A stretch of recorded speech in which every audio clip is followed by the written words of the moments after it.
guys, welcome to your week 2 reading for the month of March. This reading is going to be from Monday, March 7th to Sunday, March 13th. Whew, lots of energies in the air, guys. If you still haven't had a chance to check out the monthly reading for the month of March, please do go ahead and read that. Please go ahead and see that, watch that. And yeah, trying to recall everything that was brought forth in there, but pretty much get grounded. Yeah. Okay, so let's do some surrender cards first. Going into the second week of March, we've got a lot of energies coming into the collective field, into the collective consciousness. And these are loving, high vibration energies. They're coming in. It's all about healing.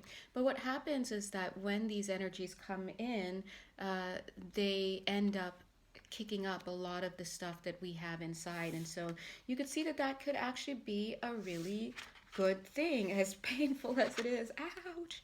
And the reason why it's good is because the whole point is to start to become aware of what it is that we're carrying inside of us. Beliefs that we didn't know that we were holding about ourselves, about other people, emotions that we didn't know that we had, things that are buried so deeply inside that, if it were presented to us, we'd be like, what are you talking about? I don't hate my mother. I don't whatever. But, once you do a little, soul searching, you start to realize, oh my gosh, I'm actually holding these thoughts, feelings, beliefs. And as the guides just chimed in, holding these perceptions, right? So one of the things that we are going to have to focus on surrendering this week is our fear of change. It's a little bit annoying because, yeah, we're asked to, well, I was like, wait, who's asking us to do this? But I could have sworn someone asked.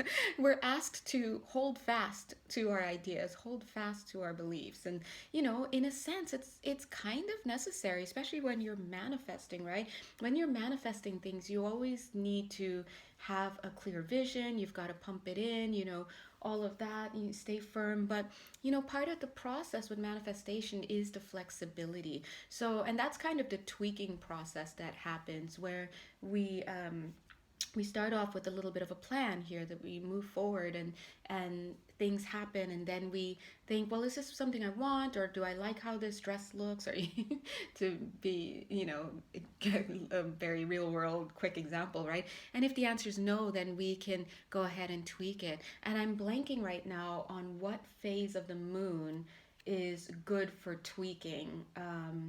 Gosh, I can't remember, but if that's something if you're interested in manifesting with the different phases of the moon, go ahead and check out a video that I put out. Of course, I forgot. I remember the video. Go ahead and check the video that I put out about the stages of the moon and what they represent throughout the month when it comes to energy flow and manifestation, right? You could also look that up in other places, or go inward, ask your guides as well, your team. But one of the things that we do need to do is surrender our fear of change. And that's tough, right? We understand. But whenever we're in a cycle where we're asked to surrender thoughts, beliefs, emotions, people, when we're asked to prune, when, the pruning season, in other words, tweaking what's going on in our life, it really helps to also surrender that fear of change. Next thing that they're asking us to surrender is our belief in scarcity. Right now, a lot of us will be coming face to face with our fears. We live in a world that is very tied to resources in the physical, right? And it's a very physical world for us because we're focused. Our attentions, our soul's attentions are so focused in this vibration that it feels physical to us, right? And so, we are in a survival based planetary situation. And so we understand that resources can lead to our survival, can correlate to our survival. But one of the things that the downsides of that is that we end up having poverty consciousness as a little tag along. And these things, this is one of those things that just live within us. It's conditioned also past life conditioning as well. So just keep an eye on that. Those things will be, your poverty consciousness will start to arise if that's something that you're holding. And the last thing that I want to show you right here is what does it say? Oh, yeah, surrender outdated beliefs about yourself. Now, this is kind of a beautiful thing because, whenever we're in purge season or prune season or things are happening or our field is being affected, we are coming face to face with ourselves, which is arguably every day, just ourselves manifested as someone else, right? It kind of gives us this discomfort, or it could be something very welcome, but either way it leads to the ability to hone the self, right? And that looks simply like, oh my god, I had no idea that I was being that way to my sister, or oh my gosh, my examples are so whack sometimes. I need better examples, but you know if your best friend's like, hey, you feel like this, and you're like, no, that's not true, oh, okay, here's an example. Oh my god, I love my job. And then your friend's like, no, you actually hate your job. You're like, what are you talking about? I actually really love my job. This job gives me life. I get to, get these perks, A, B, C, and D.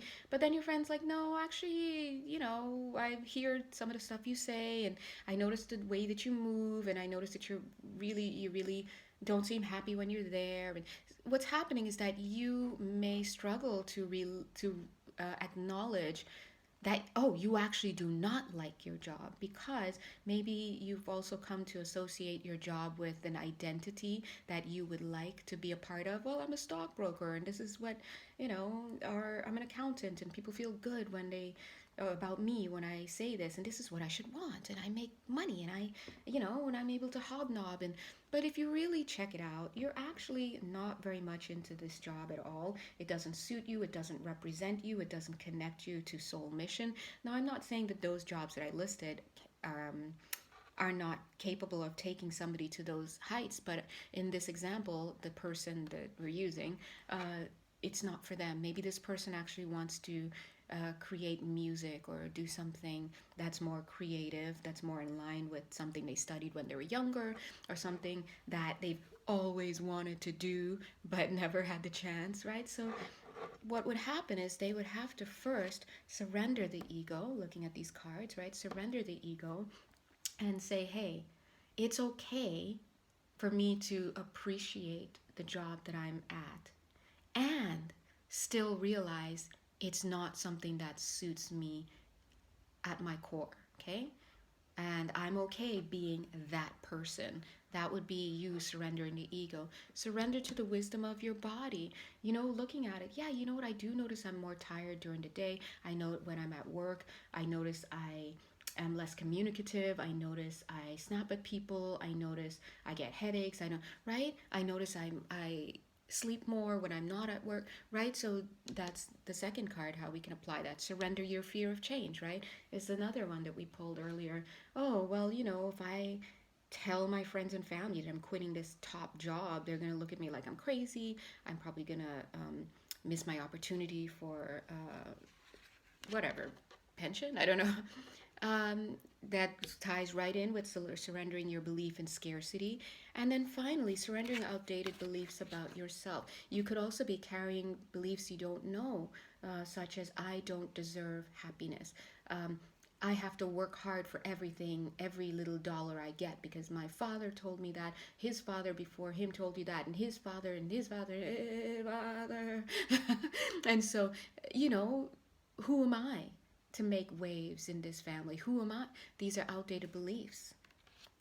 Anyway, so going into the, I was going to say the month of March, but yes, definitely the month of March, because guys, March Madness, we love March. It's my birthday month, right?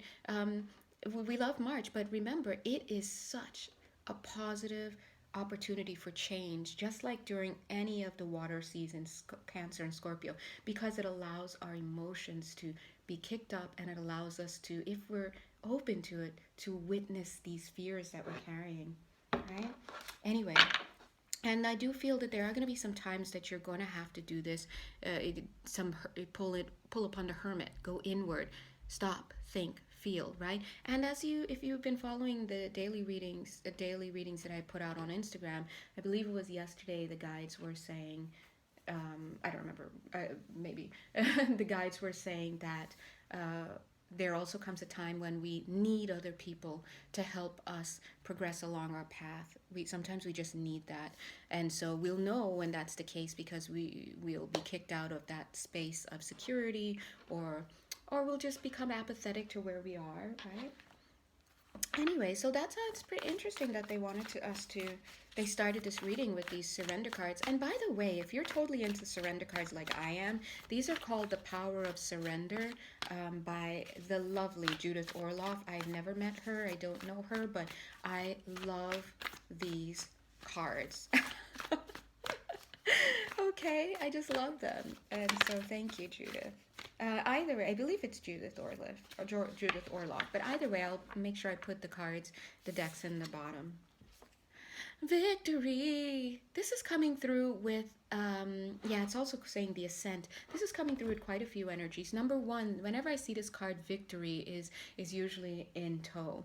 But what's also part of this energy here that's coming through is the fact that what they just said, right? We may need to do part of this journey alone. Just like this guy. This guy didn't get up here by himself. He probably got help with the equipment, and knowing what to buy, knowing what the temperature would be like, along the way. But there came a time when he needed to ascend himself, to do the work for himself, to get up there, to see what's going on, and by himself, where he feels safe enough to really allow himself to surrender his ego, to allow the fears to come in, and to remember that he could have these fears and these thoughts and still be able to be functioning wherever he was, right? So a quick example I talk about with my friend. My friend is, you know who you are. Bless you, bless your buttons. No names, no names. My buddy would love to be in a lovely, committed relationship, but she carries a deep-seated fear that she would have to give up her independence, her sense of self, her time, her space, her hobbies, all of that in order to be in, and the guides are chiming in to say, in order to be in co-creation mode, right?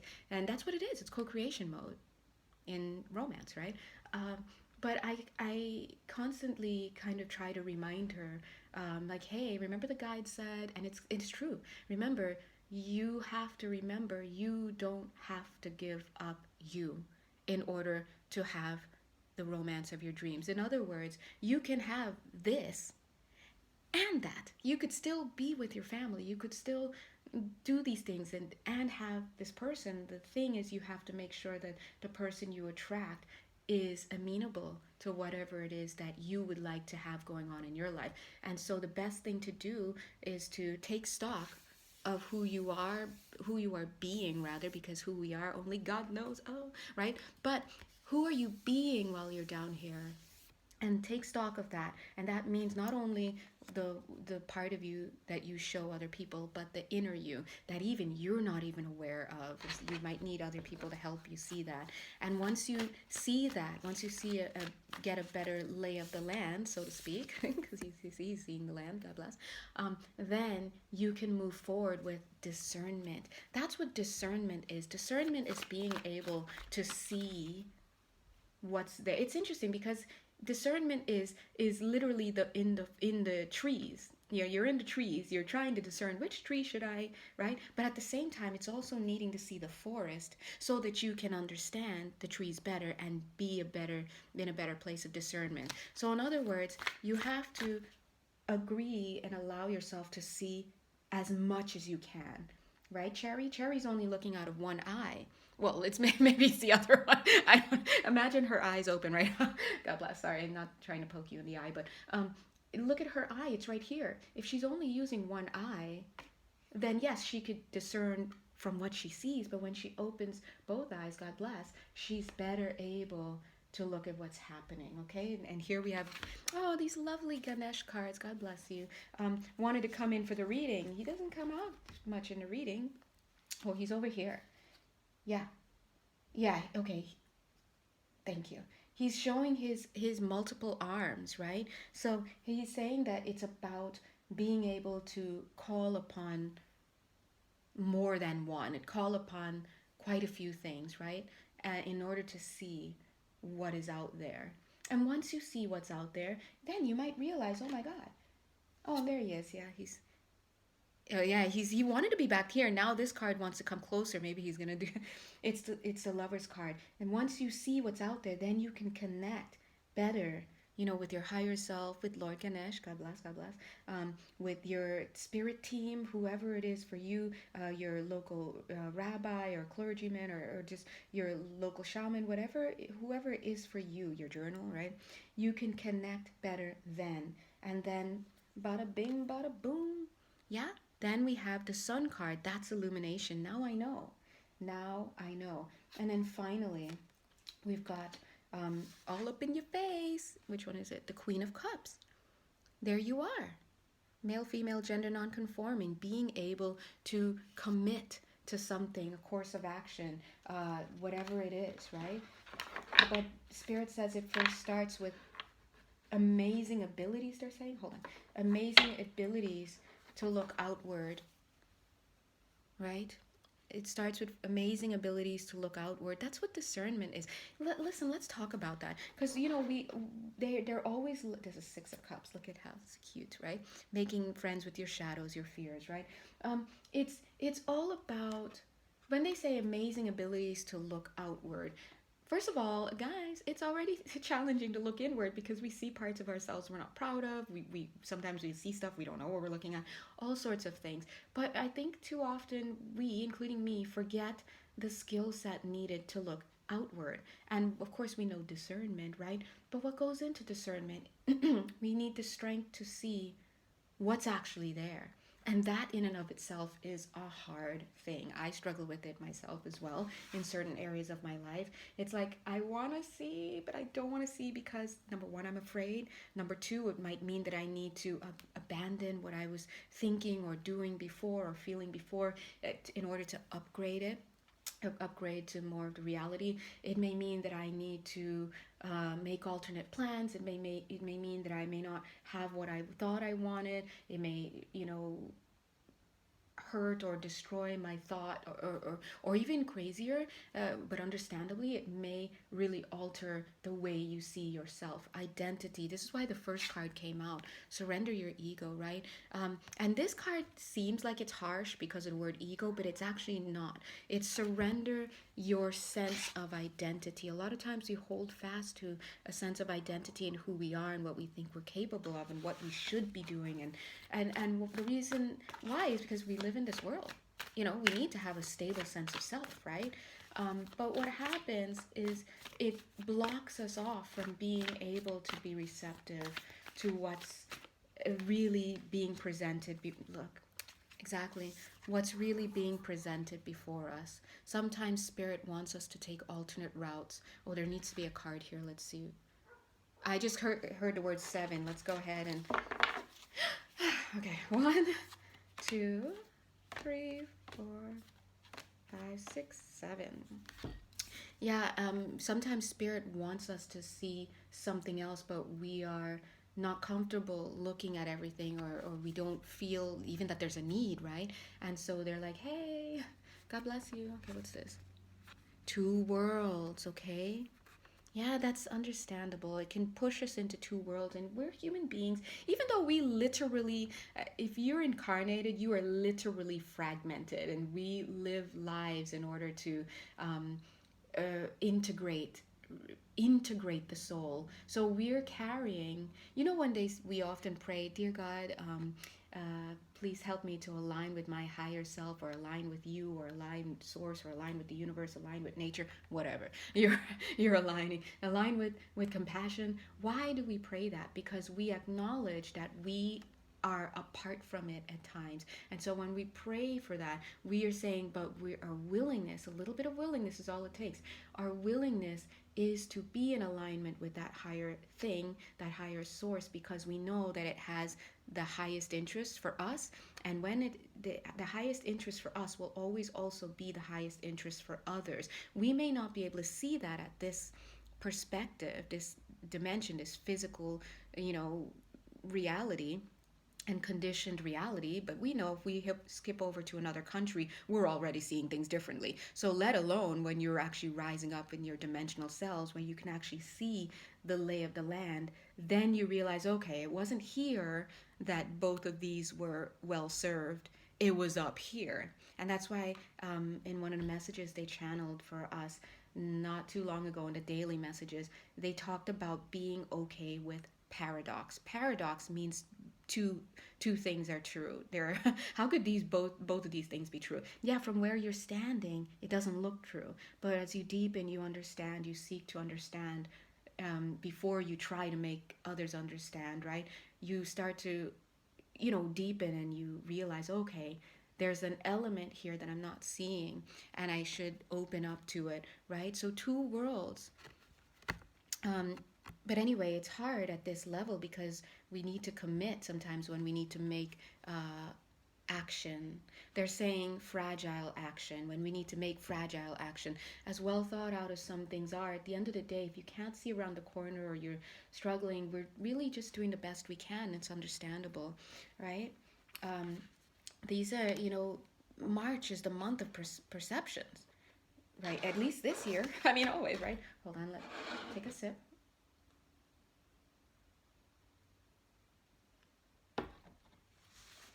So the guides are supporting us in our need to journey forward, but they're asking us to remain open to seeing things from a different light, okay?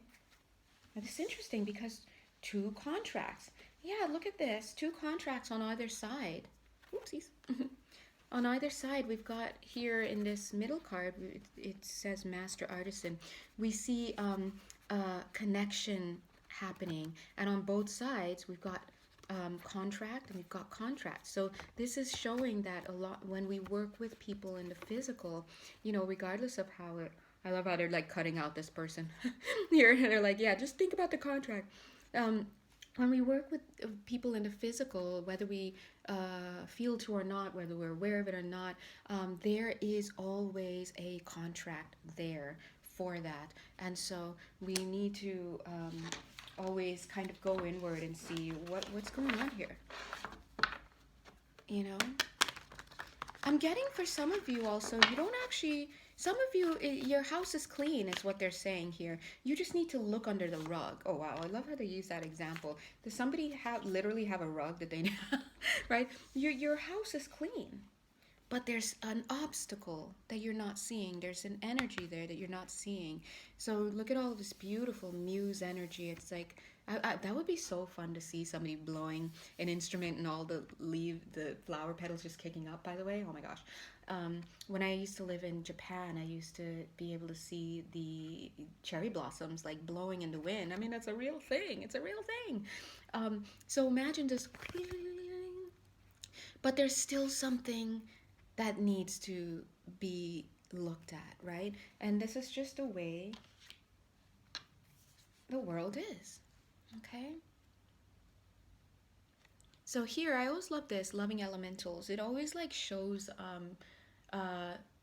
it always shows to me like us connecting with our team. But it's cute. It's showing this little baby with like three little fairies. It's interesting also because the fairies, I mean, so I channel, you guys know that. And the different level, it's just different beings that come through. But this week, the elementals actually came through and they let themselves be known. I was like, oh my God. And I was thinking, Janelle, where are your fairy cards? I actually don't have any fairy cards, but I used the mermaids and the unicorns, God bless. And they were lovely. And so I actually, yeah, there's the ego card again, right? So anyway, so let's take a look here to kind of wrap up this March week 2 reading. And they're showing here as we're going into spring. Oh my God, yeah, see, look at this guy like looking here. As we're going into spring, and we're here in the month of March, it's all about looking at ourselves. And everybody's doing it. I'm doing it. Cherry's doing it. This cup, God bless, do whatever, do your thing. We're all doing it. And the reason why is because, well, the show must go on. Check it out. Spirit coming to knock at the door. The show must go on. So, anyway, all right. Anything else, guys? I mean, there's always something else, right? But we're gonna go ahead and end here. Oh, okay, yeah. Let's just end with one card. God bless. Okay, you guys, say stop when you. They're like, when you feel it, okay. Oh, well, okay. I guess this is it. That poor shuffling was meant to be, okay. Underneath the deck. Oh my gosh, look at this. All right, 3 cards, okay. The treasure. So this is definitely time to go inward. Something is amiss. Something is amiss. When we need to look, we're looking. War of the Roses, right? Look at this. I don't know. 2 worlds again. Come on, give us a break. So again, if you find yourself in this, they're saying pain, God bless, understandably. If you find yourself in this pain, but I was going to say, if you find yourself in this place, right, you're in 2 worlds, you're wondering, this is where you're going to be. What is it that I need to see? What am I missing? One of the things that you want to do is surrender the feelings as much as you can. Call in spirit and let them help you. And these are, it's not easy because we're dealing with emotions. But we do the best that we can. And sometimes we get the nudge, but then what needs to happen is we need to be taken forward by an element that is higher than ourselves, right? So that's why I do love the surrender energy, where, what does that look like? Look, let me talk to you guys in just like, give me the nuts and bolts. The nuts and bolts, because when I read I read from the dynamics, right? The higher dynamics, and then we could look at how it translates to the physical. And this card just came up. God bless you. What does it say? King of Scrolls, right? So I'm thinking a lot of you guys are getting this energy. I do see some holding fast to what it is that you want, which is understandable. But Spirit is saying, look behind you. There are other things here, right, to look at. But what this surrender looks like, it could be something as simple as, oh my God, I'm in pain. I'm having these thoughts. I'm feeling this way. I don't understand why I'm angry. I don't understand why I'm defensive. I don't understand why I'm hungry. That's for somebody. God bless you. I don't understand why I'm feeling this attraction to somebody or something. I don't feel like, I just heard. I don't feel like talking about it. I was thinking, and somebody's voice is coming to. I don't feel like talking about it, right? And yeah. But you've got to look at it at some point. It's inevitable, but you choose when, right? Then that's the choice. But inevitably, you're going to have to face it. And what that surrender looks like is like, God, I don't know what's going on here, but I'm scared to see, but I'm willing to be shown. But please, for the love of God, make it be in a form that is digestible for me. And I pray this all the time, personally.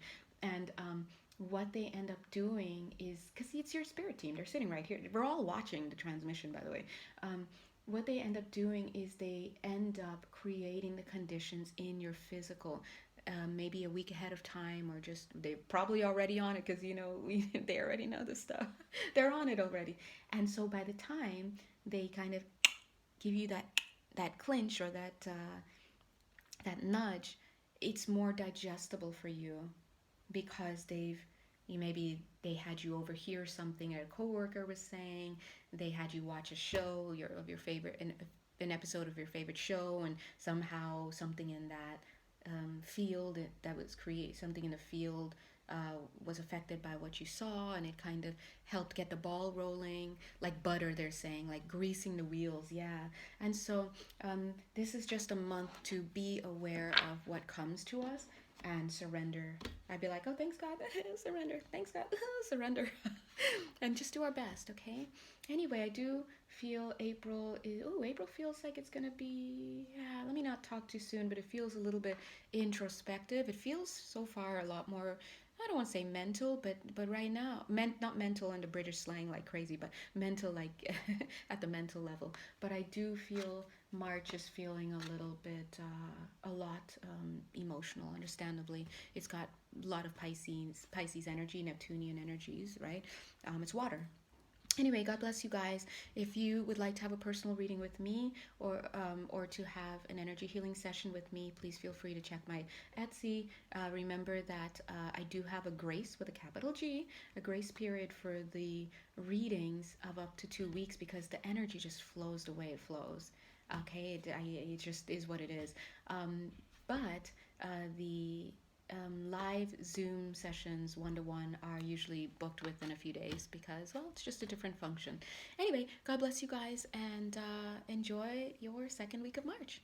And stay tuned for the moon readings, and I'm going to try and put out an activation / initiations, whatever spirit wants video, a clearing video as well. All right,